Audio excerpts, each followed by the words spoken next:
Sudah tentu bukan hal yang mudah melawan jerung-jerung itu, ada risiko tersendiri yang sangat besar pada keselamatan dan politik seseorang pemimpin.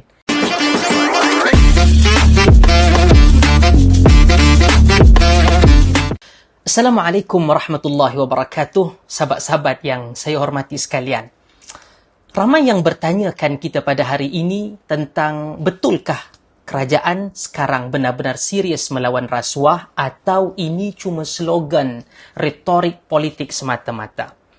Dan jawapan ringkas saya, kita sekarang sedang melihat peralihan daripada retorik kepada tindakan. Dan bukti paling jelas ialah apa yang sedang dilakukan SPRM sejak November 2022 selepas Datuk Seri Anwar Ibrahim menjadi Perdana Menteri ke-10, dan itu kita ucapkan Alhamdulillah. Mari kita sama-sama meletakkan konteks pada tempatnya. Malaysia bukan baru melawan rasuah.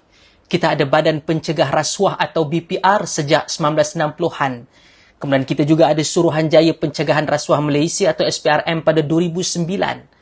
Dan masalahnya selama ini bukan ketiadaan undang-undang. Masalah sebenar ialah keberanian melawan jerung-jerung besar yang selama ini kebal, yang berada dalam sistem dan mereka bersembunyi dalam projek-projek mega.